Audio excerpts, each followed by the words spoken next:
बिजली के बिल में 11 किस्म के टैक्स देता है, लेकिन जो सुप्रीम कोर्ट का जज है उसने ऑर्डर पास किया है कि जो मेरी तनख्वाह है वही रिटायरमेंट पर मेरी पेंशन होगी, वही रिटायरमेंट पर मेरी पेंशन होगी। और आपको बताइए उन्होंने ये ऑर्डर भी पास किया है कि उस पेंशन में से वो टैक्स एग्जेम्प्टेड होगा। ये कौन से जज साहब है सर? ये सुप्रीम कोर्ट के तमाम जजेस। माशाल्लाह। इस पे यूनानिमस बेंच बैठा। मैं आपको एक और दिलचस्प आदादशुमार बताऊं, आप जरा इस पे स्टडी कर लें।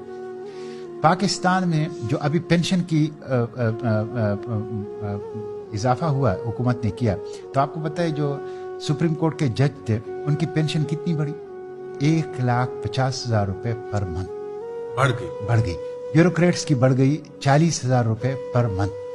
आपको पता है जो कम से कम पेंशन लेते हैं जो 20,000 रुपए वाले, उनकी पेंशन कितनी बढ़ी? 3,500।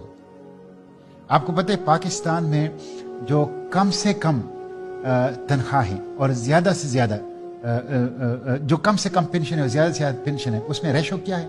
1:92। 1:92 यानी जो कम से कम पेंशन ले रहा है और जो ज्यादा से ज्यादा पेंशन ले रहा है वो 1:92। और आपको पता है बरतानिया में ये रेशो कितना है? 1:11। ये जुल्म का निजाम है, ये जुल्म का निजाम है यहाँ पे। यानी शाह से आगे शाह के बंदे वाली बात है। नहीं जी, यहाँ पे ब्रिटिश का निजाम हमने इतना आगे खींच दिया। यहाँ पे इतना मतलब ये है सिविल ब्यूरोक्रेसी, मिलिट्री ब्यूरोक्रेसी, जजेस, हुक्मरान, सियासतदान ये खा रहे हैं इस मुल्क को। आप अंदाजा नहीं कर सकते कि इस वक्त ये एक तो करप्शन है ना, वो तो मैं आता हूं, वो तो दूसरी बात है, वो तो इसके अलावा है। ये वो हैं जो इन्होंने जायज अपने लिए रखे हुए हैं, जायज मरात रखे हुए हैं।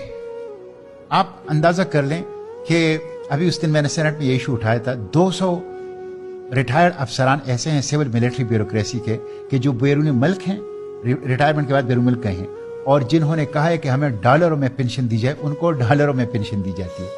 ये आर्टिकल 25 की भी खिलाफ वर्जी है और पेंशन रूल्स की भी खिलाफ वर्जी है। 200 मिलियन रुपए सालाना उनके ऊपर खर्च आ रहा है। आप अंदाजा कर लें, ये सूरत हाल है, ये सूरत हाल।